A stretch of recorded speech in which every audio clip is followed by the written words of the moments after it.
तो आपने अक्सर सुना होगा जिंदगी एक सफ़र है, लेकिन कुछ लोग ऐसे होते हैं जो सफ़र को ही ज़िंदगी बना लेते हैं। अब ये सफ़र जो है वो अंग्रेजी नहीं, हिंदी वाला सफ़र है।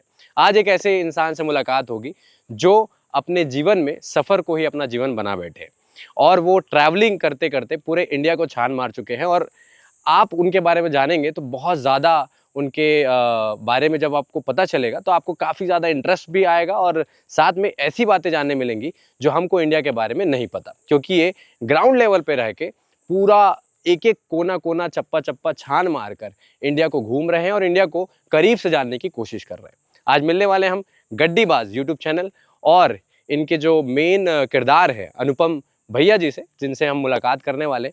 तो चलिए मिलते हैं अनुपम जी से।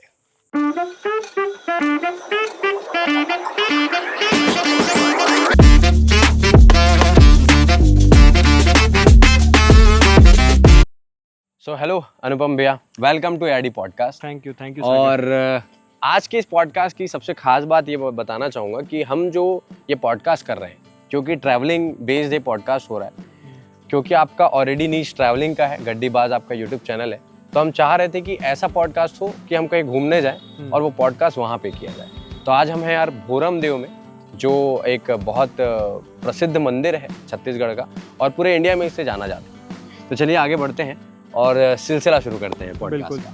पहला ये सवाल है कि आपका ये जो गड्डीबाज आपने नाम है, हाँ, क्योंकि आपका चैनल गड्डीबाज है और मुझे लगता है अच्छे लोग जो हैं आपको फॉलो भी करते हैं, मैंने कुछ वीडियोस आपके देखे भी हैं।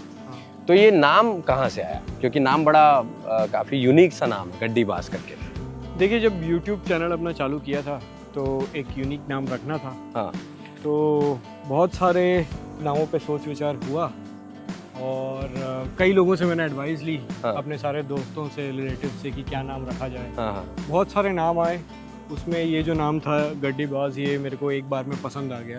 ओके, मैंने कहा चलो नाम गड्डीबाज रख लेते हैं। ठीक ठीक ठीक। तो अभी मेरे को ये जानना है, क्योंकि देखिए ट्रैवलिंग जो है बहुत लोग के लिए अलग अलग मायने रखता है, ठीक है। मेरे को ये जानना है कि ट्रैवलिंग जो है आपके लिए क्या मायने रखता है, क्योंकि बहुत कम ऐसे लोग हैं जो ट्रैवलिंग को as an like passion pursue कर पाते हैं, एज एन कैरियर परस्यू कर पाते हैं। What is travelling for you? देखिए ट्रैवलिंग मेरे लिए एक वो माध्यम है, मतलब आप कह सकते हैं ना कि हर आदमी अपनी लाइफ में कुछ ना कुछ खोजता है और एट द एंड हैप्पीनेस एक चीज़ होती है, चाहे नौकरी हो, चाहे बिजनेस हो, चाहे कोई भी और काम हो, हम आखिरी में एक खुश ज़िंदगी की तरफ जाना चाहते हैं। तो मुझे ऐसा लगता है कि जब मैंने ट्रैवल करना चालू किया तभी सही मायने में मुझे खुशी मिली।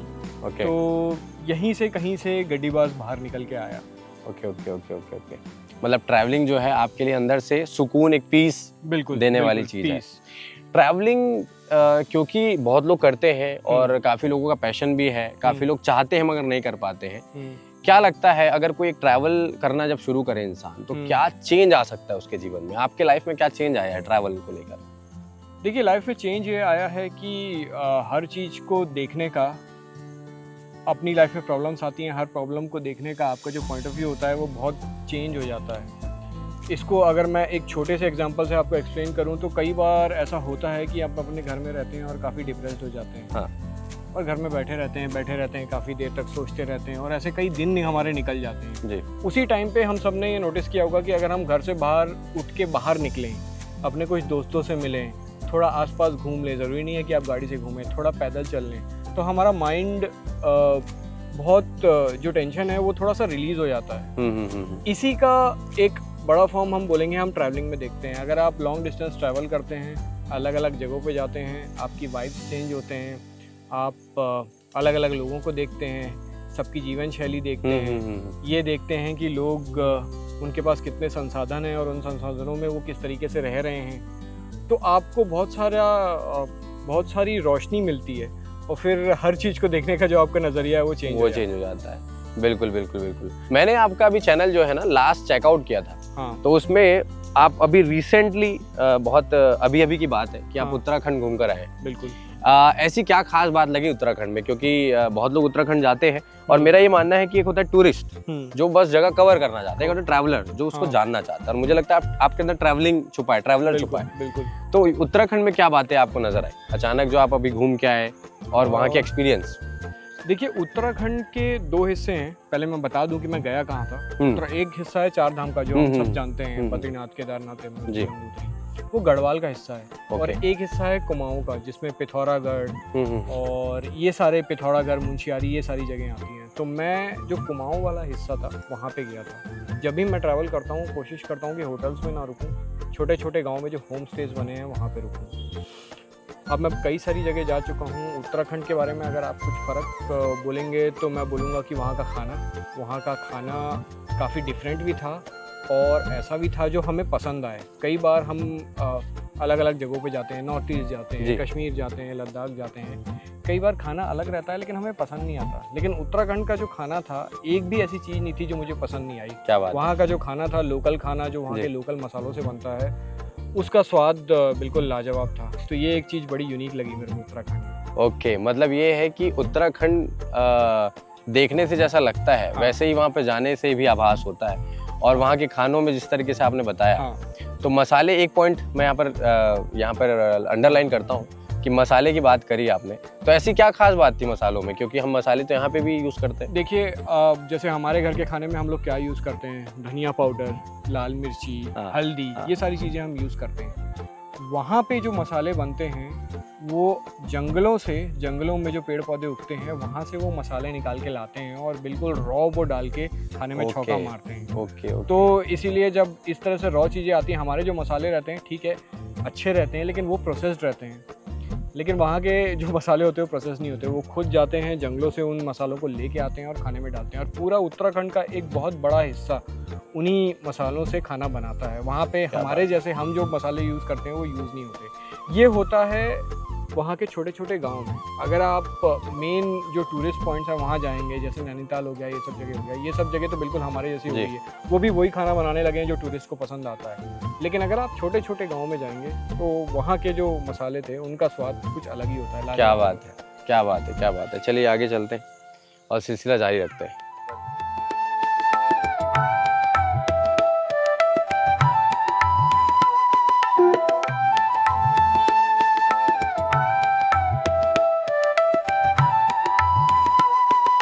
तो भैया यहाँ तक तो बात समझ आ गई, मगर अब मुझे ये जानना है, क्योंकि नाम गड्डीबाज है तो नाम से ऐसा लगता है जैसे कोई बहुत बड़ी गाड़ी वाड़ी प्रॉपर लेके चलते होंगे।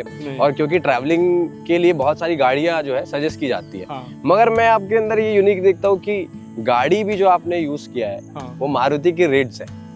और उस पे ट्रैवल कर जाना, क्योंकि छोटी गाड़ी है और उसमें दूर दूर तक जाना, आप 2,000 2,500 किलोमीटर तक गए हो, तो ये रीड्स का कैसे आपके दिमाग में आया कि इसी को ही हम गड्डी बनाएं और अपना गड्डीबाज शुरू करें? देखिए पहली बात तो ये है कि ये जो गाड़ी थी मेरे पास मारुति रिड्स, ये बहुत पहले से है। जब मैंने सोचा भी नहीं था कि मैं ट्रैवल करूंगा या व्लॉगिंग स्टार्ट करूंगा। 2015 की गाड़ी है जी, अभी 2025 चल रहा है। व्लॉगिंग मैंने स्टार्ट की 2019 में। ओके। जब स्टार्ट की थी तो लग तो रहा था कि हाँ भाई गाड़ी छोटी है, तो मैंने सोचा था कि कुछ दिन कर लें फिर उसके बाद अपन बड़ी गाड़ी पे मूव ऑन कर जाएंगे। लेकिन हुआ एक्चुअली में ये कि जैसे जैसे मैं उस गाड़ी में ट्रिप्स करता गया, मेरे साथ मेरी मदर भी ट्रैवल करती हैं, तो हम दोनों उस गाड़ी में जैसे जैसे ट्रैवल करते गए उस गाड़ी के साथ कंफर्टेबल होते गए। जैसा मैंने आपको स्टार्टिंग में बताया था, जी। जब हम घूमते हैं कई चीज़ों को देख के हमारा जो देखने का नज़रिया है वो बदल जाता है। तो मैं इसी गाड़ी में एक बार अरुणाचल प्रदेश गया था। तब तक चल रहा था कि बहुत दिन इस गाड़ी को चला लिया है, बड़ी गाड़ी चाहिए, थोड़ी कंफर्टेबल गाड़ी लेंगे, ज़्यादा ग्राउंड क्लियरेंस वाली। वहाँ पे मैंने एक लड़के को देखा जो वहाँ पे आया हुआ था। कई लोग आपको साइकिल में ट्रैवल करते हुए भी मिल जाते हैं, लेकिन वो लड़का पैदल ट्रैवल करते हुए अरुणाचल प्रदेश पहुंचा था। और गेस व्हाट, वो ट्रैवल कर कहाँ से रहा था? नागपुर से। वो लड़का ऑलमोस्ट हमारे घर के पास में ही, अगर अरुणाचल प्रदेश को कंसिडर करें तो नागपुर से वो 3 महीने 4 महीने पैदल चल के वो अरुणाचल प्रदेश पहुंचा था। तो लोगों, उसके पास तो संसाधन है भी नहीं, कम या ज़्यादा संसाधनों की बात नहीं होती। तो उसको देख के मेरे को लगा कि जब ये लड़का इतनी आसानी से अपने पैरों पे चल के खुशी खुशी ट्रैवल कर रहा है, तो फिर हमारे पास तो उस मुकाबले बहुत बड़ी सुख सुविधा है गाड़ी की जी। तो गाड़ी सिर्फ एक चीज़ है, ठीक है, अगर आपके पास पैसे हैं, अगर आप कंफर्टेबल हैं, आप अपनी सहूलियत के हिसाब से ले सकते हैं। लेकिन ये कोई कारण नहीं होता कि आप ट्रैवल ना करें कि नहीं मेरे पास छोटी गाड़ी है कि बड़ी गाड़ी है। आपके पास जो गाड़ी है, साइकिल से लेकर ट्रक तक आप उसमें ट्रैवल कर सकते हैं। क्या बात है, क्या बात है। इसी बातों में आपने एक बात छेड़ा है हाँ। कि मम्मी को लेके ट्रैवल करना। हाँ। और ये मैंने देखा है कि आपके हर वीडियो में हाँ। निरंतर आपकी मम्मी आपके साथ घूम रही है, हाँ। ट्रैवल कर रही है। मैंने देखा यार कि क्योंकि उनका एज आई गेस कितना उनका अभी करंटली 72 है। 72 एज है। हाँ, और अभी अभी आप उत्तराखंड होके आए हो। हाँ। तो यार ये कैसे मैनेज हो रहा है और ये आइडिया कहाँ से है, मम्मी को लेके चलने का आइडिया कहाँ से है?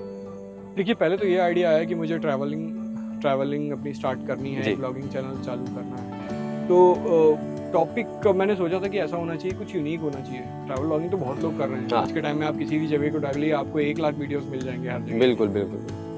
तो मैंने उस वक्त से ही दिमाग में ये बात थी, क्योंकि उसके पहले भी कई बार, जैसे पहले मैं जॉब करता था तो अपनी छुट्टियों में अपनी मदर के साथ ही आता था, क्योंकि मेरे घर में मैं और मेरी मम्मी थे। हाँ। मेरी सिस्टर उस वक्त बाहर रहती थी जी। तो स्टार्टिंग में ये डिसाइड हुआ कि मैं और मेरी मदर ही साथ में जाएंगे। पहले मम्मी कुछ नानुकुर कर रही थी, लेकिन फिर मैंने कहा ठीक है, फिर मैं अकेले ही स्टार्ट करता हूँ। तो अगर मैं अकेले इतना लॉन्ग डिस्टेंस जाता तो उनको मेरी चिंता होती, मेरे को उनकी चिंता होती। तो इससे अच्छा है कि जोड़ी बना लो और साथ में घूमो, तो किसी को किसी की चिंता नहीं होती। तो इस तरीके से मदर सन कंसेप्ट के साथ मैंने ये चैनल को चालू किया। और आज के टाइम में ऐसा हो गया है कि अगर मेरे चैनल पे जो वीडियोस आते हैं, अगर मेरी मदर उसमें दिखती नहीं है तो लोग देखते नहीं हैं, उनको पसंद नहीं आता। उनको यही ज़्यादा पसंद आता है कि मैं अपनी मदर के साथ ट्रैवल कर रहा हूँ। क्या बात है, ये बहुत बड़ी बात है, क्योंकि बहुत लोग को मैंने ट्रैवल करते देखा है, मगर हाँ। ये जो है काफ़ी ज़्यादा यूनिक कॉन्सेप्ट है। हाँ। कि आप एक तो पहली गाड़ी भी आपने रेट्स की रखी है मारुति, जो कोई मतलब इमेजिन नहीं कर सकता है। लेकिन ठीक है, आपने एक बहुत अच्छी बात बोली, और ये बहुत बड़ी बात होती है कि आप किसी को देख रहे हो पैदल चल रहा है। हाँ। उसके हिसाब से तो बहुत ऐसी चीज़ें हैं जो हमारे पास अभी अवेलेबल है, जिससे हम जो है काफ़ी कुछ कर सकते हैं। मुझे ये जानना है अब कि क्योंकि आपने शुरुआत करी, मेरे को ना वो पॉइंट जानना है, क्योंकि आपने बोला 2019, तो 2019 से पहले का जीवन क्या था वो, क्योंकि एक टर्निंग पॉइंट लग रहा है मेरे को। हाँ। तो ऐसी क्या बात हो गई थी कि आपने बस अब डिसाइड ही कर लिया कि अब तो ट्रैवलिंग करना है? देखिए ऐसा होता है कि हम सब जब बड़े होते हैं तो कुछ ना कुछ अपना टारगेट डिसाइड कर लेते हैं कि मुझे ये करना है, मुझे वो करना है, मुझे ऐसा करना है, मुझे वैसा करना है। हाँ। मेरे साथ हुआ ये था कि जो मैं सोच के बड़ा हुआ था, मैं वो कर नहीं पाया था। ओह। और ऐसा लग रहा था कि एज निकलती जा रही है। 2019 में उस वक्त मैं आई वाज 35 ईयर्स ओल्ड, 35 साल का था मैं। जी। तो मतलब उस वक्त मैं जॉब करता था। उसके ठीक 1 साल पहले 2018 में मैं अपने जॉब से छुट्टी लेके 2 हफ्ते के लिए लद्दाख गया था फॉर द फर्स्ट टाइम, अपनी ही गाड़ी से मम्मी को लेके। तो वो मेरा पहला बहुत लंबा टूर था, और पहला ही मैंने बड़ा डिफिकल्ट टूर भी चूज़ कर लिया था जी। और मैं जब वहाँ गया तो वो जो 2 हफ्ते थे, अब जैसा मैंने बताया कि जो मैं करना चाह रहा था कर नहीं पाया था। जब मैं अपने जॉब पे जाता था या कोई भी और काम करता था तो एक कहते हैं ना कि एक बड़ी खुशी सी महसूस नहीं होती थी। लग रहा था कि यार ये क्या कर रहे हैं अपन, कुछ और करना चाहिए। बिल्कुल बिल्कुल। लेकिन जब मैं वहाँ गया 15 दिन के लिए, लद्दाख बढ़िया घूमा, तो कहते हैं ना कि दिमाग के अंदर से ट्रैवलिंग आपके दिमाग के अंदर की जो भी क्वेश्चंस हैं, जो भी डाउट्स हैं, उनको फ्लश कर देती है बाहर। आप सिर्फ ट्रैवल करते हो और कुछ सोचते नहीं हो। तो वो जो मेरा टाइम था बहुत बढ़िया कटा। तो उसके बाद वापस आया, मैंने जॉब से छुट्टी लेके गया था, जॉब किया, लेकिन लग रहा था कि नहीं अब ट्रैवलिंग से रिलेटेड कुछ करना है। और बहुत मतलब 6 महीने तक अंदर बहुत तमन्ना थी कि कुछ ऐसा कोई ऐसी एडवाइस मिले या कुछ मैं ऐसा सोचूं ट्रैवलिंग से रिलेटेड। बहुत सोचा बट कुछ जमा नहीं। फिर फाइनली मेरे एक दोस्त ने मुझे एक दिन सजेस्ट किया कि आई थिंक तेरे को इंटरेस्ट है तो ट्रैवल व्लॉगिंग स्टार्ट कर ले, यूट्यूब पे चैनल अपना स्टार्ट कर ले। एक बार में मेरे को आइडिया जम गया। उसके पहले मेरे को हज़ारों आइडिया दिए गए होंगे कि ये कर ले वो कर ले, मेरे को नहीं जमा। लेकिन जब आइडिया आपके लिए बन के आता है तो आपको एक बार में जम जाता है, आपको सोचने की जरूरत नहीं होती। उसके अगले दिन ही मैंने ये डिसाइड कर लिया था कि अब मुझे ब्लॉगिंग स्टार्ट करनी है। अपना मैंने जॉब छोड़ा और तब से मैं ब्लॉगिंग। ग्रेट, मतलब एक काफ़ी बड़ा टर्निंग पॉइंट था। तो इससे पहले जॉब क्या थी आपकी? मैं टीचिंग लाइन में था। मैं क्वांटिटेटिव एप्टीट्यूड और लॉजिकल रीजनिंग ये 2 सब्जेक्ट्स पढ़ाता था। ओके। जो मतलब ये है कि फ्रॉम टीचर टू ट्रैवलर, ये हम बोल सकते हैं इसको। तो काफ़ी अच्छा लग रहा है। मेरे को ये जानना है कि क्योंकि आपके ट्रैवलिंग काफ़ी लंबे दूरी तक तय करते हैं, इसके एक्सपेंसेस भी काफ़ी होते होंगे, चीज़ें भी होती होंगी, क्योंकि हमारी ऑडियंस देख रही है। तो ये कहाँ से अपन मैनेज कर पा रहे हैं और इस वक्त आप इतनी हिम्मत कर पाते कि बहुत दूर तक आप जा पा रहे हैं? देखिए आप ये समझ लीजिए कि बहुत सारे लोगों के पास कुछ सेविंग्स होती हैं, ठीक है। कई लोग सोने में इन्वेस्ट करते हैं, जी। कई लोग प्रॉपर्टी में इन्वेस्ट जी। करते हैं, कई लोग फिक्स डिपॉजिट करते हैं। जी। अब ये समझ लीजिए कि उसको मैं ट्रैवलिंग में इन्वेस्ट कर रहा हूँ। ओके। ये इसको देखने का एक पॉइंट ऑफ व्यू है। इसके अलावा जो मेरी ट्रैवलिंग है, लोगों को देख के लगता है कि एक्सपेंसेस बहुत ज़्यादा आते हैं बाय रोड ट्रैवल करने पे, बट ऐसा नहीं है। अगर आप प्रॉपर प्लानिंग और प्रॉपर थोड़ा सा आपको नॉलेज हो, अच्छे से प्लान करें जी। तो आप काफ़ी लंबी ट्रिप्स काफ़ी अच्छे बजट में कर सकते हैं। फॉर एग्जांपल मैं आपको बताता हूँ, अभी हाल ही में मैं उत्तराखंड टूर से वापस आया हूँ, जो मैंने आपको बताया था, तो वहाँ पे टूर पे गया था। 30 दिन तक हम लोग अपनी गाड़ी में ट्रैवल कर रहे थे, लगभग 4000 किलोमीटर गाड़ी चली। 30 दिन हम लोग अलग अलग होटल्स, होम स्टे में रुके, बिल्कुल। 30 दिन तक बाहर रहे। आपके हिसाब से इस 30 दिन का खर्च कितना होना चाहिए 2 लोगों का? ऑलमोस्ट 1 से 1.5 लाख रुपए। 1 से 1.5 लाख रुपए। ये जो पूरा टूर था, मैंने 75,000 इतने अमाउंट में पूरा कर लिया। वाओ। 30 डेज। तो मैंने किया ये है कि हम अपनी जो ज़रूरतें हैं उनको बहुत कम कर लिया है। बाहर भी जैसे हम लोग जाते हैं तो फैंसी होटल्स, रेस्टोरेंट्स, ऐसा नहीं है कि हम जानबूझ के नहीं खाते, खाने का मन ही नहीं होता, नॉर्मल ढाबों पे खाते हैं। बहुत ज़्यादा प्रीमियम होटल्स पे रुकने की कोई ज़रूरत नहीं है। अगर आपको ट्रैवलिंग का मज़ा लेना है, आपको अच्छे बजट में भी होटल्स, होम स्टेज मिल जाते हैं। बहुत महंगी गाड़ी लेने की ज़रूरत नहीं है, बहुत फैंसी गाड़ियाँ लेने की ज़रूरत नहीं है। मेरी रेट्स बहुत अच्छी है, बहुत बढ़िया एवरेज देती है, मेंटेन करने में सस्ती है। 10 साल चला चुका हूँ, हो सकता है 10 साल और चलाऊँ। क्या बात है, बहुत बढ़िया। तो यहाँ पर हमें एक बात समझ आ गई कि घूमने के लिए बहुत पैसों की जरूरत नहीं, थोड़ा दिमाग लग जाए और थोड़ी ज़रूरतें आपको अपनी समझ आ जाए तो एक अच्छी ट्रैवलिंग हम पूरे भारत देश में कर सकते हैं।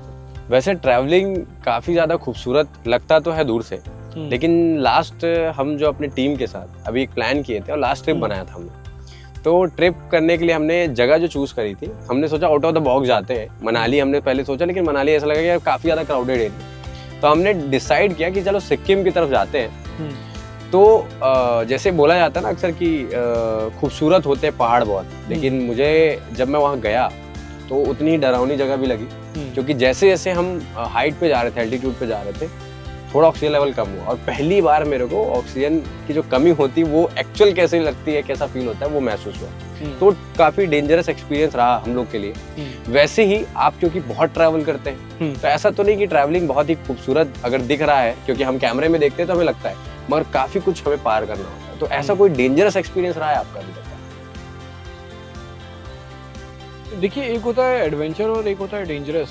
एडवेंचर तो होता ही रहता है रोड ट्रिप्स पे, लेकिन अगर डेंजरस अगर मैं याद करूं तो आई थिंक 2023 में मैं एक बार अरुणाचल प्रदेश के टूर पे गया था। वहाँ पे मेचुका नाम की एक जगह है, अगर आपने सुना हो तो। मेचुका, ओके। चाइना बॉर्डर से काफ़ी करीब है और बहुत ही एक खूबसूरत सा छोटा सा गाँव है, एक अलग ही दुनिया है वो। तो मेन जो टूरिस्ट सर्किट वहाँ का होता है, तवांग लोग जाते हैं अरुणाचल प्रदेश, वो मैंने कर लिया था। ये ऑफ बीट था, मैंने सोचा इसको भी करके आ जाऊँ। वहाँ जाने की कोशिश की अपनी गाड़ी से, बहुत बारिश हो रही थी, रास्ते ख़राब थे, आधे रास्ते तक ही पहुँच पाए, 50 किलोमीटर पहले हमें वापस लौटना पड़ा, क्योंकि रोड बहुत ज़्यादा ख़राब था और बहुत ज़्यादा बारिश हो रही थी। जब हम लोग वापस लौटे तो उस दिन अरुणाचल बंद था, रोड पे कोई गाड़ी नहीं थी और एक पत्थर गाड़ी के सामने आ गया है। एक लेफ़्ट साइड मेरे खाई थी, सामने पत्थर था, ऊपर से आ गया था। मैं वहाँ गाड़ी खड़ी करके सोच ही रहा था कि क्या करूँ, उतने में लैंडस्लाइड हो गया। मतलब ऐसा नहीं कि बहुत बड़ा लैंडस्लाइड हुआ, लेकिन पहाड़ से बहुत बड़े बड़े पत्थर नीचे की तरफ आके गिरे। ओह गॉड! मैंने एक्सीलेटर दबाया, गाड़ी गई सीधा उस पत्थर से टकरा गई, आगे भी नहीं जा सकता था, जाने का कहीं रास्ता नहीं था। बट थैंकफुली हुआ ये कि वो जो पत्थर वो जो रॉक्स जो गिरी, वो कोई भी मेरी गाड़ी में नहीं लगी और सब आसपास गिरी या फिर सामने ही आके रुक गई जी। तो हुआ तो उसमें कुछ नहीं, लेकिन वो जो 10-15 सेकंड थे जब वो पत्थर गिर रहे थे, वो आई थिंक अब तक का जो मैंने ट्रैवलिंग की है उसमें सबसे scary. What was the feeling at that moment? क्या फील हो रहा था? देखिए, होता ये है कि उस वक्त एकदम कहते हैं ना कि एड्रेनलिन पंप करने लगता है, समझ में नहीं आता है कि क्या करना है। एक ही चीज़ समझ में आई कि एक्सीलेटर दबाओ, मैंने एक्सीलेटर दबा दिया जोर से, लेकिन सामने एक पत्थर था जिस वजह से मैं रुका था, गाड़ी गई और टकरा गई उसी पत्थर से और आगे नहीं बढ़ पाई।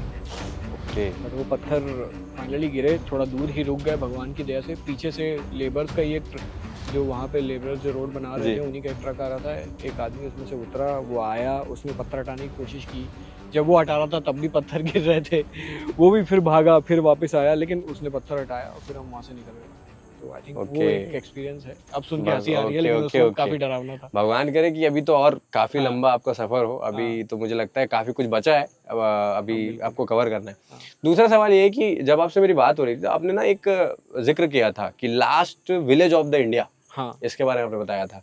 हाँ। ये हिमाचल प्रदेश साइड आपने बोला हाँ। था कि आप गए थे और हाँ। वहाँ के कल्चर वगैरह के बारे में बात किया था, तो जी। कैसा वहाँ का एक्सपीरियंस रहा, क्योंकि वो लास्ट विलेज भी है, हाँ। तो लोग कैसे हैं, कल्चर क्या है, कुछ यूनिक लगा आपको? बिल्कुल यूनिक लगा। देखिए, पहली बात तो ये है कि लास्ट विलेज जो नाम है ना, वो आपको हमारे देश में कई जगह बॉर्डर पे मिलेगा। हाँ। हिमाचल प्रदेश में जो बॉर्डर से लगे हुए गाँव हैं, उनने नाम दे दिया लास्ट विलेज। अरुणाचल प्रदेश में भी कहीं आपको मिल जाएगा, सिक्किम में भी मिल जाएगा, सारे जो उत्तराखंड में भी borders मिल जाएगा, सब लोग दे देते हैं लास्ट विलेज। जैसे वो हिमाचल प्रदेश में मैं आपको एक जगह बता दूं, चितकुल में भी, चितकुल को भी द लास्ट इंडियन विलेज कहा जाता है। Okay. मैं जिस जगह पे गया था वो थी वो तीर्थन वैली, बहुत फेमस है हिमाचल प्रदेश में, उससे लगी हुई एक फलाचन वैली है, वहाँ गलिंचा नाम का एक गाँव है। ओके। तो मैं वहाँ गया था, वो बिल्कुल आखिरी गाँव है, उसके आगे जाके कोई रास्ता नहीं है। तो वहाँ सिर्फ एक होम स्टे था और वहाँ जो लोकल्स हैं उनकी मान्यता थोड़ी अलग है। वहाँ के जो मंदिर हैं वहाँ पे सिर्फ लोकल्स ही जा सकते हैं, आप नहीं जा सकते। आप उनके घरों के अंदर एंटर नहीं कर सकते और टच नहीं कर सकते। ओके। तो ये उनकी मान्यता है, कुछ गलत नहीं है, सबकी अपनी अपनी मान्यता होती है। तो ये बड़ी एक यूनिक चीज़ लगी वहाँ पे। वहाँ पे उन्होंने हमें, तो फिर वहाँ रहने का बंदोबस्त कैसे हुआ? उन्होंने हमारे एक होम स्टे वहाँ पे, वहाँ के एक विलेज के ही एक जो रेजिडेंट है, उन्होंने एक बहुत बढ़िया होम स्टे बनाया है विलेज से थोड़ा सा बाहर के साइड में। मतलब आप उस होम स्टे में रह सकते हैं। वो मतलब अब तक के सारे एक्सपीरियंसेस, अब तक के मेरे जितने एक्सपीरियंस रहा है ट्रैवलिंग का, उसमें one of my best days था, क्योंकि 2 ही रूम थे, ऊपर नीचे हम ही रुके थे उस वक्त, आसपास कोई था नहीं। और उन्होंने गांव भी घुमाया। ऐसा नहीं है कि आप गांव में एंटर नहीं कर सकते, आप छू नहीं सकते, तो उन्होंने बढ़िया गांव भी घुमाया, वहाँ की लोकल डिशेस भी खिलाई। तो यूनिक था अपने आप में बहुत। ओके। आपने एक मंदिर का जिक्र किया कि वहाँ वही जा सकते, तो ऐसी क्या खास बात है वहाँ पे? देखिए, उनका ये मानना है कि वहाँ के जो लोकल लोग हैं, जो ट्रेडिशनली जो लोकल पॉपुलेशन है, वही उस मंदिर के अंदर जा सकती है और आउटसाइडर्स को वो मंदिर के अंदर जाना अलाउड नहीं है। ये उनकी बहुत पुरानी मान्यता है, तो वो उसको फॉलो करते हैं। ओके। तो ऐसी कोई खास बात है उस मंदिर में जो बिल्कुल जैसा होता है नहीं, कि हम अभी भोरम देव के हाँ। प्रांगण के आसपास हाँ। हम ये कर रहे हैं, तो इसकी जैसे मान्यता काफी है। जी। यहाँ माना जाता है कि तांत्रिक महादेव का मंदिर है, बिल्कुल। यहाँ जो भी मांगो मिल जाता है, बहुत सारे प्रोसीजर्स है यहाँ पे, और काफी ज्यादा जो है या आसपास के लोग जो है इनको जी। देवता के रूप में मानते जी। हैं। तो ऐसा कुछ वहाँ पे जो लोग फॉलो करते हो? बिल्कुल, हिमाचल प्रदेश के कई सारे गाँवों में ये फॉलो होती है, ये चीज़ फॉलो होती है। वहाँ पे जब भी कोई बड़ा फैसला गांव वालों को लेना रहता है, शादी का या इसके अलावा किसी और चीज़ का, तो वो अपने देवता से ही सवाल पूछते हैं। ओके। और जब देवता से सवाल पूछा जाता है तो गांव के किसी एक ही, मतलब उसी घर के मेंबर में जिनके यहाँ पूजा है, या फिर गांव Okay. के जितने रेजिडेंट्स हैं उनमें कहा जाता है कि वो देवता अंदर आते हैं और फिर वो उनसे सवालों के जवाब पूछते हैं, हमें ये करना है, वो करना है, और उनके अंदर जिनके अंदर देवता आते हैं वो जवाब बताते हैं। ये मैंने होते हुए वहाँ पे देखा है। देखा है आपने? बिल्कुल देखा है। क्या बात है। तो मतलब हर एक डिसीजन वो लोग वैसा ले रहे हैं? बिल्कुल वैसे हर मतलब बड़ा डिसीजन जो भी डिसीजन में उनको पशुपेश होता है कि हमें यहाँ पे क्या करना है, कैसे करना है, उसमें वो उनसे सवाल पूछते हैं। मतलब ऐसा है कि भारत रंग बिरंगा देश है, बिल्कुल, कहें, बिल्कुल, मतलब अलग अलग कल्चर, बहुत- अलग अलग विविधताएं मिलती है हाँ। देखने को। तो चलिए, अब ऐसे हम भोरम देव में आए हैं क्योंकि हम मंदिर की बात कर ही चुके हैं, बिल्कुल। तो मंदिर के अंदर चलते हैं, जरूर। थोड़ा दर्शन करते जरूर। हैं और जानते हैं भोरम देव के बारे में। बिल्कुल।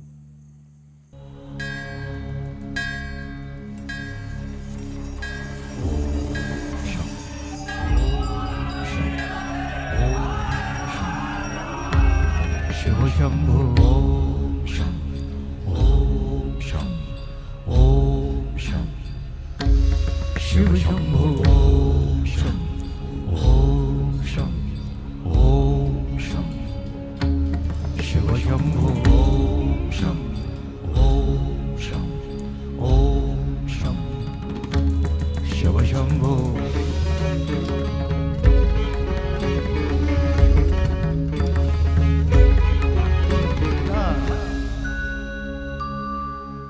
तो भैया फाइनली हम जो है भोरम देव मंदिर के अंदर आ चुके हैं, यहाँ प्रांगण में। भोरम देव जो है बहुत पुराना मंदिर माना जाता है, तो मुझे आप थोड़ा जानकारी देंगे कि ये कितना पुराना है और इसके हिस्ट्री के बारे में थोड़ा मुझे जानना है। देखिए, ये जो मंदिर है अभी 21st सेंचुरी चल रही है जी। और ये मंदिर आज से लगभग 1000 साल पहले 11th सेंचुरी में बनाया गया था। जी। उस वक्त ये जो सेंट्रल इंडिया का पूरा एरिया था, एक फनी नागवंशी डायनेस्टी थी जी। उनका यहाँ पे राज था, और उनके जो राजा थे गोपाल देव जी। उन्होंने 11th सेंचुरी में ये जो पीछे आप मंदिर देख रहे हैं इसको जी। बनवाया था। ओके। और इसके अलावा इसका जो नाम पड़ा भोरम देव, बड़ा यूनिक नाम है। ये इलाका जो है ये गोंड आदिवासी, गोंड ट्राइबल्स यहाँ पे रहते हैं जी जी। काफ़ी हिस्टोरिकल टाइम से। तो वो शिव भगवान की पूजा करते थे और उनकी भाषा में शिव भगवान को भोरम देव कहा जाता था, ओके इसीलिए मंदिर का नाम भोरम देव पड़ गया। Okay okay okay.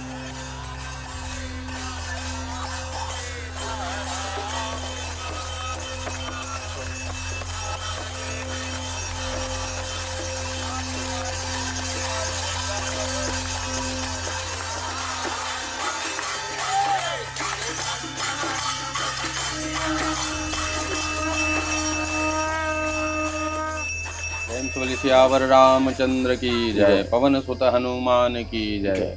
आप जिस भोरम देव मंदिर के पावन धरा पे आए हो भैया जी। ये भोरम देव जो मंदिर है ये बहुत ही पुराना विशेषताओं को जी। लिए हुए है ना। जी जी। आप जो अंदर शिव जी का दर्शन करते हैं भोरम देव मंदिर हाँ। के अंदर, वो 1400 साल पहले प्रकट हुए हैं, ओके। है ना। जो शिव जी है वो 1400 साल पहले स्वयंभू है ना। इस भोरम देव मंदिर के अंतर्गत 5 भगवान विराजमान है। ओके। यहाँ जो है सबसे पहले शिव जी मुख्य जी। जो है, बूढ़ा महादेव, चामुंडा मैया, जी। काल भैरव भगवान, जी। हनुमान जी के साथ में गणपति जी, जी। है ना। ये जितने भी भगवान है भैया सभी स्वयंभू है। जी। कोई ऐसा नहीं है कि प्रतिष्ठित किया गया हो। स्वयंभू अर्थात पृथ्वी से जो प्रकट होते हैं उसे हम स्वयंभू बोलते हैं। स्वयं प्रकट हुए। स्वयं प्रकट हुए है ना। जी। सबसे पहले यहाँ 1400 साल पहले शिव जी प्रकट हुए, जी। अंदर जो शिव जी का दर्शन करते हैं। उसके बाद 300 साल बीत गया, तब तक यहाँ कोई भी भगवान विराजमान नहीं हुए थे। अच्छा। है ना। 300 साल बीत जाने के बाद सिर्फ बंजर पड़ा था, ये सिर्फ शिव जी बस थे जी। यहाँ पे। उसके बाद कौन आए? नागवंशी गोपाल देव राजा जी। जो मंदिर का निर्माण कराए। जब शिव जी को देखे तो उसने क्या सोचा कि यहाँ पर सुंदर मंदिर बनना चाहिए, है ना। जी। तो उसने मंदिर का प्रारंभ कराया, जी, है ना, जी, बनाना। तो मंदिर के निर्माण कराते समय उनको स्वप्न आया। किनका स्वप्न आया? तो ये जो हनुमान जी देख रहे हो ना, जी। इनके स्वरूप का स्वप्न आया है। अच्छा। इनके स्वरूप को थोड़ा अच्छे से दिखा देंगे, है ना। यहाँ पे ये स्वरूप का स्वप्न आया है। स्वरूप कौन सा भैया? हम लोग कथा सुनते हैं ना रामायण में, राम लक्ष्मण भगवान को जब जी। भी रावण ले जाते हैं कहाँ? बिल्कुल। पताल लोक, है ना। फिर कौन जाते हैं? हनुमान जी जाते हैं। हनुमान जी बचाने जाते के हैं, लिए, हाँ, है ना। हनुमान जी जाकर के क्या करते हैं? अहि रावण का संहार कैसे करते हैं, है ना। अहि रावण का संहार करने के बाद राम लक्ष्मण भगवान को किस पे बलि देने वाले होते हैं? अहि रावण पताल भैरवी देवी पे, है ना। हाँ। वो देवी को एक चरण में दबाते हैं, है ना। ये कथा में आती अच्छा। है ना। तो इधर दर्शन करेंगे, आइए। कैमरा ले आइए। जी इनके चरण को देखना भैया। जी अच्छे जी से, है जी ना। जी जी। ये जो चरण दिख रहा है भैया हनुमान जी जी। का, ऐसा चरण ये वाले दाहिने बाएं पैर में नहीं दिखता, बिल्कुल। दाहिने पैर में नहीं दिखता, है ना। बिल्कुल। ये दाहिना जो चरण है हनुमान जी का, जी। ये पूरे पताल लोक तक गया है, क्या बात। एक चरण। और एक चरण में पताल भैरवी देवी को दबाए हुए हैं बहुत हनुमान सुंदर। जी। उसके बाद क्या करते हैं? रामायण में ये कथा आती है, जी। दबाते हुए। उसके बाद जब अहि रावण का संहार कर देते हैं हनुमान जी, तो नृत्य करने लग जाते हैं। तो ये जो मुद्रा है, इधर एंगल करेंगे, ये जो मुद्रा हनुमान जी का नटराज मुद्रा में है, नृत्य करते हुए, है ना। बिल्कुल। फिर अब रामायण में कितने रावण की चर्चा है? 3 रावण, है ना। अहि रावण और मही रावण, है ना। रावण का संहार राम जी ने कर दिया, लेकिन जो अहि रावण थे वो रावण से 2 गुनी शक्तिशाली थे। तो उनका संहार कैसे किया जाए? तो संहार करने वाले देवता कौन है? शिव जी। शिव जी, जैसे स्वयं विष्णु शिव जी जी। पालन करता है, ब्रह्मा जी सृष्टि करता कालों है, के काल है है ना। वैसे ही शिव जी। जी जो है संहार करने वाले जी। देवता हैं। और शिव जी का अवतार कौन है? हनुमान जी, जी। है ना। तो हनुमान जी अपने अवतार में सामर्थ्यवान नहीं थे कि अहि रावण का संहार कर सके। तो हाँ। उन्होंने क्या किया? अपने स्वरूप को पूर्ण रुद्र स्वरूप में परिवर्तित किया। तो कैसे रुद्र स्वरूप बनाए? इधर दिखाएंगे, आइए। रुद्र स्वरूप बनाने के लिए अपने स्वरूप को रुद्र स्वरूप धारण किए। इधर देखिए, जटा लपेटे हैं, जी। त्रिनेत्र धारण किए हैं, साथ में। पूर्ण रुद्रावतार रूप धारण करके ही रावण का संहार किए थे।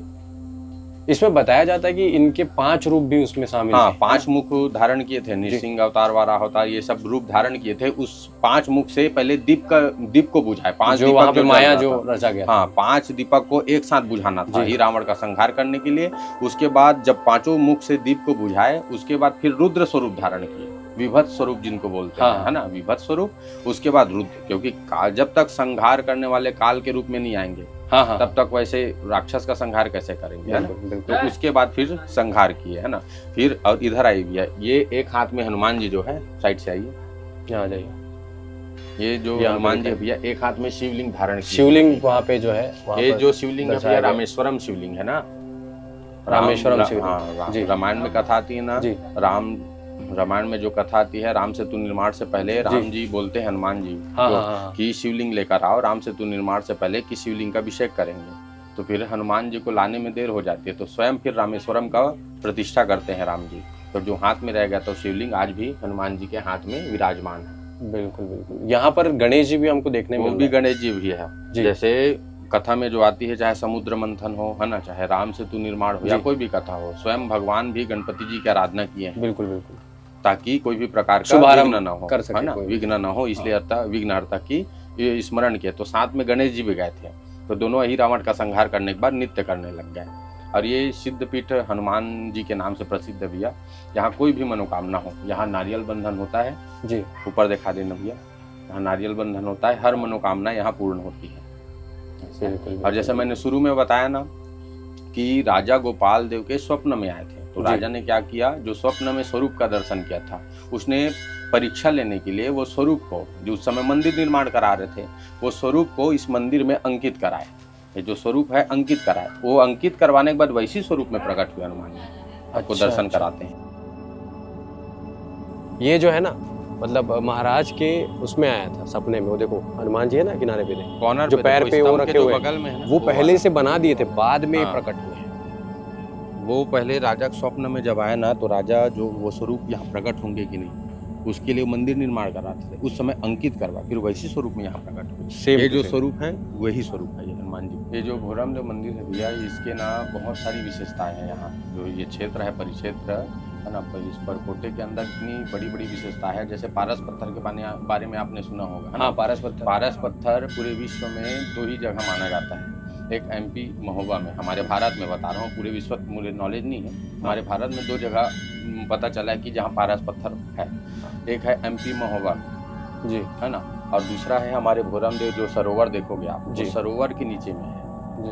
हाँ, यहाँ के जो राजा थे वो एक बार नौका विहार कर रहे थे। नौका विहार करते समय उनका जो कड़ा है डोंगा में लगा होता है, वो पारस पत्थर से टकराया, तो सोने का हो गया था। अच्छा अच्छा। फिर उसको जब पता चला पारस पत्थर है, तो पूरा सरोवर को खाली कराने का प्रयास किया, लेकिन सरोवर खाली नहीं हो पाया। हाँ, और वहाँ से पहले बर्तन निकलता था सरोवर से। अच्छा। हाँ, और कोई भी जैसे यात्री आते थे ना, उनके भोजन पकाने के लिए बर्तन निकलता था, तो फिर वो जैसे पका लेते थे, फिर वो बर्तन फिर स्वयं सरोवर में चला जाता था।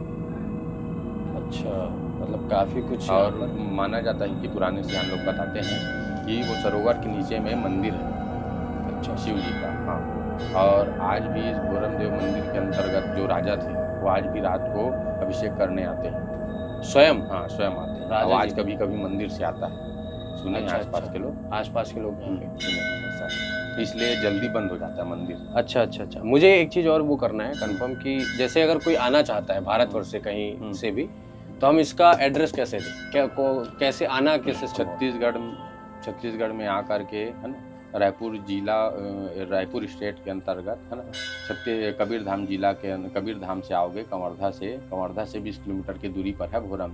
जी हाँ, ये कवर- बॉर्डर पड़ता है, लगभग छत्तीसगढ़ बॉर्डर पड़ता नहीं, है। छत्तीसगढ़ बॉर्डर नहीं है, ओके, बीच में।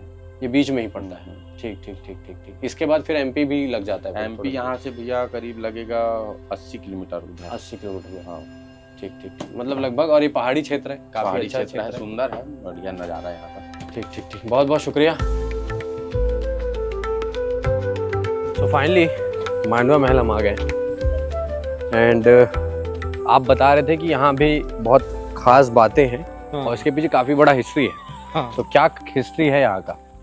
देखिए भाई, देखिए यहाँ पे नागवंशी डायनेस्टी का राज था, जैसे मैंने आपको बताया था। हाँ। तो उनके एक राजा होते थे 14th सेंचुरी में, हाँ। रामचंद्र देव। हाँ। उनकी शादी यहाँ पे एक राजकुमारी थी अंबिका देवी, हाँ। उनके साथ उनकी शादी हुई थी जी। इसी मांडव महल में, और उसी पर्पस से इस जगह को बनवाया गया था, इस मंदिर को बनवाया गया था, और उनकी शादी यहीं पे हुई। मतलब बेसिकली तो- शादी के लिए ही हाँ, इसको हाँ। किया गया था। ठीक ठीक ठीक ठीक। ऐसा मुझे पता चला था कि ये जो है शादी के लिए तो बनाया गया था, हाँ। इसके अलावा जब यहाँ पे शादी होती थी तो शादी होने के बाद जहाँ तक मुझे पता चला है कि यहाँ पे पास में एक शेर की महल जगह है, हाँ। वहाँ पर जब तक ये शादी हो जाए, शादी होने के बाद वहाँ पर ले जाके हाँ। बलि वगैरह का कुछ प्रोसेस था। बिल्कुल। और ऐसा माना जाता है उस मंदिर में, शेर की महल करके एक जगह है, उस मंदिर जैसा स्थान में आज भी, क्योंकि 1000 साल गुजर चुके हैं इस बात को, 1000-1500 साल गुजर चुके हैं, बावजूद इसके वो स्मेल अभी भी मौजूद है। जबकि वो 1000 साल पहले ही उसको बंद कर दिया गया था जब ये डायनेस्टी खत्म हुआ था। हाँ। और यहाँ से वो लोग चले गए थे, तो वो अभी भी है।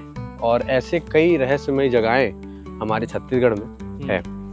आप ये देख सकते हो कि यहाँ का जो कलाकृति है, इसको देख के आपको क्या लगता है? मतलब यहाँ पे जो भी ये डिज़ाइन है, जो आर्किटेक्चर है, जी। और बोरमदेव जो मंदिर है वहाँ पे भी जो आर्किटेक्चर है, ये कामसूत्र के अलग अलग पोजेस से इंस्पायर्ड है। जी। अगर आप गौर से देखें तो कामसूत्र, अगर आपने किताब पढ़ी है, जी उसमें जिस तरीके के डिटेल दिए रहते हैं, जी जी जी, उससे मिलती जुलती यहाँ पे कलाकृतियाँ बनाएंगे। इसको बड़ा अलग तरीके से देखा गया है हमारे जो इंडियन कल्चर में। हाँ। ये सारी चीज़ों को बहुत लाइक लाइट नहीं लाया गया, लाइटनिंग में नहीं लाई गई है कि इस पे बहुत खुल के डिस्कस नहीं होता है। आपका क्या मानना है इस पे? क्योंकि यहाँ पर तो लाइक सामने ही पब्लिकली इसको कर दिया गया है। एग्जैक्टली। तो- तो इसका मतलब ये है कि उस वक्त भी इसके बारे में बात की जाती थी। ऐसा नहीं है कि ये इसके बारे में कभी बात नहीं की जाती जी। थी। हालांकि इसको एक टैबू टॉपिक बना दिया गया है, जी बट 1000 साल पहले बनी ये जो जी। कलाकृतियाँ हैं, ये अपने आप में बता रही हैं कि उस वक्त भी इस टॉपिक को लेके कई लोग क्लियरली बात करते थे। मुझे अब ये जानना था कि जैसे क्या है कि आप ऑलरेडी बहुत ट्रैवल किए हो और आपके कहानी में एक बात समझ आती है कि आपने 2019 से शुरू किया ट्रैवल, तो क्योंकि आपका ऑलरेडी एज हो चुका था, तो अब मुझे ये जानना है कि अगर किसी एक ऐसा इंसान जिसका 30 साल का उम्र है, हाँ। उसको अगर आप टॉप 5 जगह बोलो कि 30 साल से पहले पहले कवर कर लेना चाहिए, क्योंकि आपने बहुत कवर किया है, तो आप फील हुई आया होगा कि शायद मेरे को पहले आना था, तो वैसे टॉप 5 प्लेसेस आप क्या बताना चाहोगे? देखिए, सबकी अपनी अपनी अलग अलग पसंद होती है, तो ऐसे कोई टॉप 5 प्लेसेस ऐसे बता देना कि भाई सबको पसंद आए, हाँ, वो तो ज़रूरी नहीं है। बट एक ओवरऑल अपने Point एक्सपीरियंस of के view हिसाब से, से हाँ। मैं बता देता हूँ। जी मैंने ऑल इंडिया ट्रैवल नहीं किया है, अभी बहुत जगह बची है ट्रैवल करने जी, को, जी। लेकिन जितना मैंने ट्रैवल किया उस हिसाब से बताता हूँ। सबसे पहली जगह तो ऑफ कोर्स एक जगह है जहाँ हर कोई जाना चाहता है, लद्दाख। ओके। लेकिन लद्दाख में मैं एक पिन पॉइंट कर देता हूँ। लद्दाख में नुब्रा वैली में एक मोनेस्ट्री है, डिस्किट मोनेस्ट्री, जी जिसमें बुद्ध जी की एक बहुत बड़ी मूर्ति है। तो वो जो जगह है, जो उस जगह की लोकेशन है, उस जगह के वाइब्स हैं, वो कुछ एक्स्ट्रॉर्डिनरी हैं। तो अपनी लाइफ में हर आदमी को एक बार वहाँ पे ज़रूर जाना ऐसा कुछ चाहिए। फील हुआ था आपको? बिल्कुल। वहाँ की देखिए एक पॉजिटिविटी वहाँ पे फील होती है आपको। जी जनरली बुद्धिस्ट कल्चर में जो मोनेस्ट्रीज बनाई जाती हैं, वो उस एरिया की सबसे ऊंचाई वाली जगह पे बनाई जाती हैं। ओके। ऊंचाई वाली जगह पे वैसे भी वाइब्स थोड़ी पॉजिटिव हो ही जाती हाँ हाँ हाँ, हैं। क्योंकि नेचर वैसा है। और उसके अलावा मेरे लिए एक्सप्लेन करना थोड़ा मुश्किल है, बट वो मोनेस्ट्री जिस जगह पे है और उसके चारों तरफ जो टेरेन है, वो देख के आपको एक बड़ी डिवाइन फीलिंग आएगी। जी, तो जी, एक बार जी। आपको वहाँ ज़रूर जाना चाहिए। तो ये एक पहला जगह हो ये गया। एक पहली जगह हो गई। दूसरी देखिए, अरुणाचल प्रदेश में तवांग नाम की एक जगह है। Tawang. Tawang okay. Prime tourist spot है। जब भी लोग अरुणाचल प्रदेश जाते हैं तो तवांग ज़रूर जाते हैं। तवांग में if I am not wrong तो एशिया की लार्जेस्ट मोनेस्ट्री है। ओके। और तवांग का जो कल्चर था वो बड़ा ही एक यूनिक था। तवांग में अगर आप सारे घर देखें वहाँ के, तो वहाँ के घर बड़े रंग बिरंगे होते हैं। काफ़ी ऊंचाई पे वो छोटा सा शहर बसा हुआ है, मोनेस्ट्री है, बुद्धिस्ट कल्चर है, तो काफ़ी कुछ वहाँ पे देखने को मिलता है। तो जी। एक बार तो आपको लद्दाख जाना चाहिए, एक बार आपको तवांग तवांग जरूर जाना जाना चाहिए। उसके बाद आते हैं राजस्थान की तरफ, रेगिस्तान। जैसलमेर गोल्डन सिटी कहा जाता है उसको इंडिया का। जी जैसलमेर जो जगह है वो भी आपको आई थिंक लाइफ टाइम में एक बार विजिट ज़रूर करनी चाहिए। देखने को बहुत कुछ मिलता है। राजस्थान का कल्चर तो वैसे रिच है ही, सब जगह आप राजस्थान में जाएंगे, जयपुर, उदयपुर, सब जगह देखने मिलेगा। बट जैसलमेर आपको एक बार ज़रूर जाना चाहिए। तीसरी जगह हो गई जैसलमेर। चौथी जगह मैं इसमें थोड़ा कंफ्यूज हूँ। हिमाचल प्रदेश में फलाचन वैली नाम की एक जगह है, जिसके बारे में मैंने आपसे पहले जी भी जी बात जी। की। गलिंचा नाम का एक गांव है, लास्ट गांव है, बड़ी यूनिक जगह है। वहाँ पे एक बड़ा यूनिक होम स्टे है। वहाँ के लोगों का कल्चर देखना, ट्रेडिशन देखना बड़ा इंटरेस्टिंग होता है, तो वहाँ पे सबको ज़रूर जाना चाहिए। और आखिरी मैं जगह बोलूँगा, केरला में मुन्ड्रो आइलैंड नाम की एक जगह है। देखिए, केरला अपने बैक वाटर्स के लिए बहुत फेमस है। जी। बैक वाटर्स मतलब आप ये समझ लीजिए कि समुद्र पास में रहता है और एक छोटा सा गांव रहता है, और उसमें बीच बीच में आप समझ लीजिए कि छोटी छोटी नहरें बन जाती हैं उसी पानी से। क्या बात। और उन्हीं नहरों में आप छोटी छोटी बोट्स के थ्रू आप एक जगह से दूसरी जगह जा सकते हैं। तो मुन्ड्रो आइलैंड वैसा एक बड़ी ही यूनिक जगह है। तो आइलैंड में बसा हुआ एक जगह हाँ, है। आप ये कह सकते हैं कि वो आइलैंड है। आइलैंड नहीं है, बट आप ये कह सकते हैं कि समुद्र का पानी अलग अलग एलीज से वहाँ पे अंदर आ जाता है, और एक बड़ी यूनिक जगह है। आपको एक बार वहाँ पे ज़रूर जाना चाहिए। क्या बात है। तो ये 5 जगह हैं जो इंसान को 30 साल की उम्र से पहले तो हाँ। आपके हिसाब से मेरे हिसाब से तो जाना ही चाहिए। हाँ। क्या बात है। तो ये तो बड़ी बात हो गई आपके जर्नी में। अब मैं चाहूँगा कि क्योंकि आप इतना कुछ एक्सपीरियंस कर चुके हो, आपने भारत का प्राय एक हिस्सा देख ही लिया है, अभी बहुत कुछ बचा है मगर देख लिया है। ये कहीं ना कहीं किसी चीज़ से इंस्पायर होके आता है। हाँ। हमारे लाइफ में कोई भी चीज़ जो है हाँ। अचानक नहीं होता है। हाँ। तो आपका इंस्पिरेशन कहाँ से हुआ ये ट्रैवलिंग को लेके? कुछ बचपन में हॉबीज रही हो या किसी को देखा हो या ऐसा कुछ रहा हो? देखिए, मैंने आपको क्यों चालू किया इसका रीज़न तो मैंने आपको पहले बताया था। हाँ। लेकिन हॉबीज़ की जहाँ तक बात है तो ड्राइविंग मेरी एक बहुत बड़ी हॉबी है। ओके। मतलब आप ये समझ लीजिए कि कार का स्टीयरिंग आप मेरे हाथ में दे दीजिए तो मैं 24 घंटे चला सकता हूँ बिना थके। ओह। बहुत इंटरेस्ट था मेरे को उस चीज़ में। ओके। तो ट्रैवलिंग को चूज़ इसलिए किया क्योंकि एक तो जैसे मैंने स्टार्टिंग में बताया था, वाइब्स चेंज होते हैं, जी हम ज़्यादा खुश रहते हैं, ज़्यादा जी, ट्रैवल करते हैं। जी। तो दूसरा अपनी हॉबी से जुड़ा हुआ था, अपनी जी। खुद की गाड़ी में ट्रैवल करना, जी भर के ड्राइविंग करना, ओके जो हमेशा से सपना था। ओके ओके दोनों चीज़ें पूरी हो गई। ओके। तो सबसे लंबा आपने एक बार में कितना दूर आप ट्रैवल किए हो एक ही बार में? क्या आपने बिना ब्रेक के आप काफ़ी लंबा आप चलाए हो, ड्राइव किए हो, ऐसा कुछ? और देखिए, ब्रेक्स तो लेने ही पड़ते हैं, लेकिन एक दिन में शायद आप पूछ रहे हैं कि हाँ, कितना एक दिन लंबा, में तो एक हम- दिन में आई थिंक लॉन्गेस्ट डिस्टेंस मैंने लगभग 1000 किलोमीटर ट्रैवल किया है। एक जब दिन मैं यहाँ से पुणे तक गया था। ओके। ये आई थिंक लॉन्गेस्ट ट्रिप है मेरी एक दिन की। एक दिन में आपने इतना हाँ। लंबा जो है ट्रैवल किया है।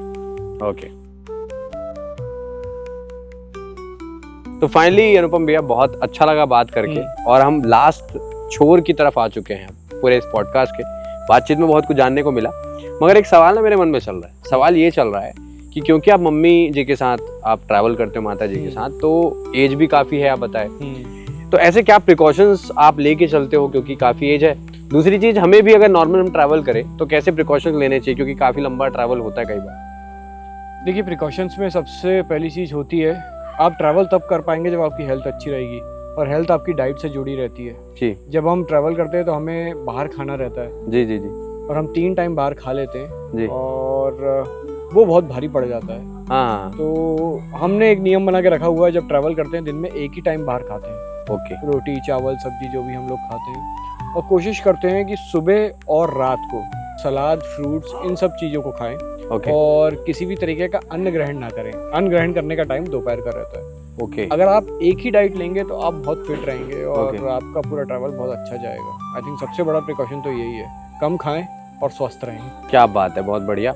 दूसरी बात ये है कि अगर कोई इंसान, क्योंकि हम लास्ट आ चुके हैं, अगर कोई इंसान जो जॉब कर रहा है, उसके मन में है कि मुझे आगे बढ़ना है, मुझे ट्रैवलिंग करना है, और वो डिसीजन नहीं ले पा रहा है, तो वो कैसे डिसीजन ले और कैसे ट्रैवलिंग को अपने जो है हॉबी, अगर उसकी छोटी हो और वो उसके मन में बार बार आ रहा है, बार बार ट्रैवलर बनना है, तो वो कैसे उस चीज़ को फॉलो करे? देखिए, बहुत सारे लोग इंटरनेट पे आके बड़ी बड़ी बातें करते हैं कि आप तो नौकरी छोड़ दीजिए, ये कर दीजिए, आप तो ये चालू कर दीजिए, पैशन फॉलो करिए। सब कुछ इतना आसान नहीं होता।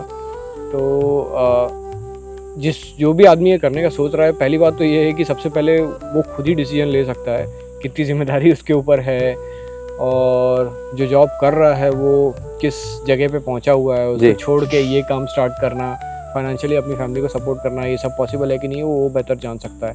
हाँ, मैं ये ज़रूर कहूँगा कि जो भी आदमी करना चाह रहा है, पहली बात तो ये है कि उसको कुछ इन्वेस्टमेंट करने की ज़रूरत नहीं है, कोई महंगे कैमरे लेने की ज़रूरत नहीं है, ना नौकरी छोड़ने की ज़रूरत है। नौकरी से भी आपको 2 दिन की छुट्टी मिलती है, सैटरडे और संडे।